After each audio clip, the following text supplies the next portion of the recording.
হাসিনার দানব হয়ে উঠতে পেরেছিল, কারণ দিল্লি তার পিছনে ছিল। কাজে হাসিনার দানব হয়ে ওঠার পেছনে দিল্লির ভূমিকা আমরা ভুলে যেতে পারি না। কাজেই আমাদেরকে ঐক্যবদ্ধ হতে হবে, একটা ঐক্যমতে আসতে হবে। আর কখনো দিল্লি কেন, কোন বিদেশি শক্তি যেন বাংলাদেশের অভ্যন্তরীণ রাজনীতিতে এভাবে প্রভাব সৃষ্টি না করতে পারে, সেই ব্যাপারে একটা ন্যাশনাল চার্টার হওয়া প্রয়োজন বলে আমি মনে করি। জুলাই শহীদদের ভুলে গেলে আমাদের তো অস্তিত্বই থাকবে না, জাতি হিসেবে আমরা অস্তিত্বহীন হয়ে পড়ব।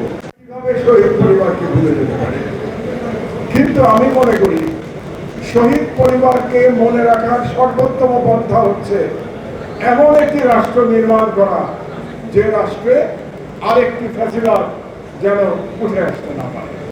যদি আমরা সেরকম রাষ্ট্র নির্মাণ না করতে পারি, তাহলে শুধুমাত্র মুখের কথায় তাদেরকে স্মরণে রেখে কোনো লাভ হবে না।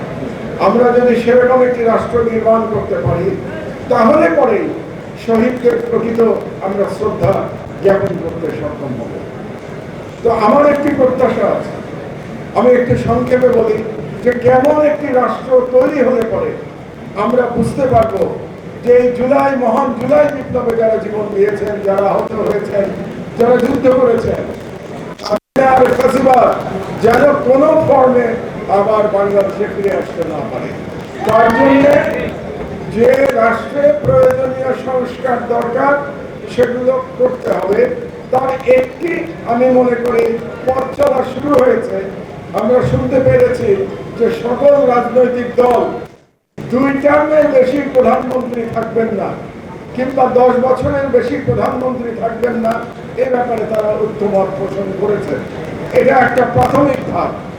কারণ যে মুহূর্তে একজন মনে করবে যে আমি আজন্ম প্রধানমন্ত্রী থাকতে পারবো, আমি আজন্ম শাসক থাকতে পারবো, সেই মুহূর্তে নতুন করে ফ্যাসিবাদের তৈরি প্রেক্ষাপট তৈরি হয়ে যাবে। তো কাজেই আমি মনে করি এই যে 10 বছরের ব্যাপারে ঐক্যমত হয়েছে, এটা প্রাথমিক ধাপ।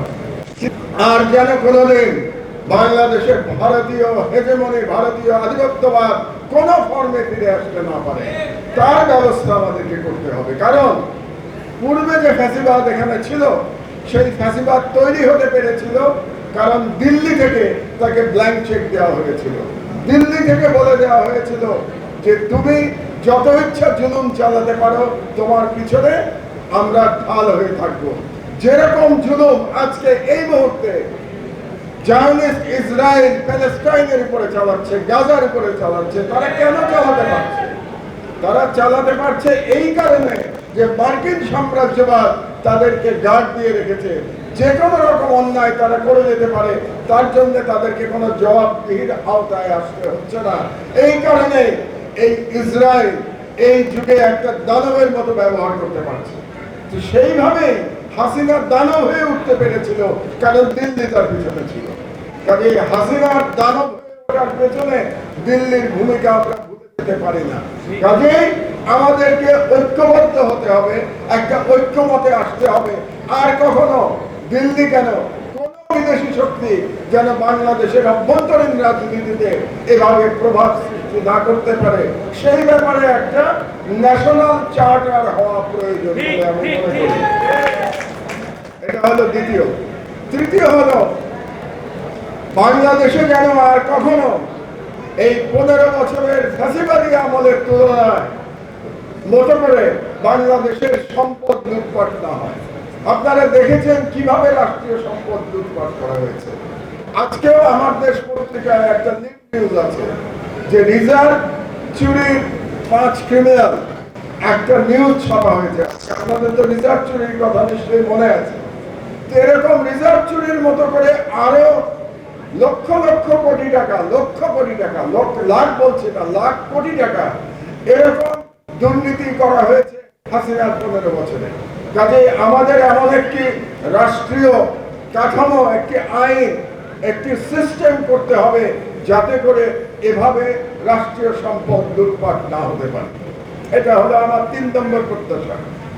আর 4 নম্বর প্রত্যাশা হচ্ছে এই আন্দোলন কি হিসাবে শুরু হয়েছিল আপনাদের নিশ্চয়ই মনে আছে। সেটা আমরা ভুলে যেতে শুরু করেছি। কিন্তু আমি আবার আমাদের ফুয়াদের মতো করে মনে করিয়ে দিচ্ছি, বৈষম্য বিরোধী আন্দোলন থেকে শুরু করে এটা শেষ পর্যন্ত ফ্যাসিবাদ বিরোধী আন্দোলনে রূপ নিয়েছিল। এখন বৈষম্য বিরোধী আন্দোলন বলতে আমরা কি বুঝি, এটা একটু বোঝা দরকার। সেটা হলো যে বাংলাদেশ এটা শুধু একটা এলিট রাষ্ট্র হয়ে গড়ে উঠবে না। বাংলাদেশে বর্তমানে এলিটদের যে একটা প্রাধান্য চলছে, এরকম একটি রাষ্ট্র তৈরি হলে এটা বৈষম্য বিরোধী রাষ্ট্র হতে পারে না। বাংলাদেশে সকল নাগরিকের সম অধিকার থাকতে হবে, তাহলে পরে প্রকৃত বৈষম্য বিরোধী আপনি একটি রাষ্ট্র করতে পারবেন। এখন কিভাবে করবেন? বর্তমান যে সিস্টেম আছে, এই সিস্টেমে সকল নাগরিকের সমান অধিকারের কোনো সুযোগ নাই। ন্যাশনাল অম্বুডসম্যানের পদটি হবে, আমার ধারণা, আপনারা আমার সাথে একমত নাও হতে পারেন, পদটি হবে প্রধানমন্ত্রীর র্যাঙ্ক অ্যান্ড স্ট্যাটাসের একটি পদ, কিন্তু তার কোনো এক্সিকিউটিভ ক্ষমতা থাকবে না। কারণ ক্ষমতার বিকেন্দ্রীকরণ হলে রাষ্ট্র পরিচালনা করা যাবে না। তাহলে অম্বুডসম্যানের কাজটা কি হবে? তার কাজটা হবে নৈতিক বল। নৈতিক বলই হবে তার একমাত্র কাজ। অর্থাৎ যে নাগরিক তিনি রাষ্ট্র দ্বারা অত্যাচারিত হবেন কিংবা যিনি ন্যায় বিচার পাবেন না, তিনি ন্যাশনাল অম্বুডসম্যানের কাছে তার নালিশটা জানাতে পারবেন। ন্যাশনাল অম্বুডসম্যান তার নালিশটা নিয়ে তিনি জাতিকে জানাতে পারবেন যে অমুক ব্যক্তি রাষ্ট্র দ্বারা নির্যাতিত হয়েছে, রাষ্ট্র তাকে তার ন্যায্য অধিকার দেয় নাই, নাগরিক হিসাবে তার যে অধিকার এটা দেয় নাই। তাহলে তিনি কোনো এটার বিচার করতে পারবেন না, কিন্তু তিনি পুরো রাষ্ট্রের কাছে একটা মরাল পজিশন নিয়ে আসতে পারবেন। এবং এই মরাল পজিশনটা থাকলে পরে যারা এক্সিকিউটিভে থাকবেন তাদের উপরে একটা চাপ তৈরি হবে। এই জন্য আমি মনে করি বৈষম্য বিরোধী রাষ্ট্র যদি প্রকৃতই আমাদেরকে করতে হয়, তাহলে ন্যাশনাল অম্বুডসম্যানের একটি পদ করতে হবে।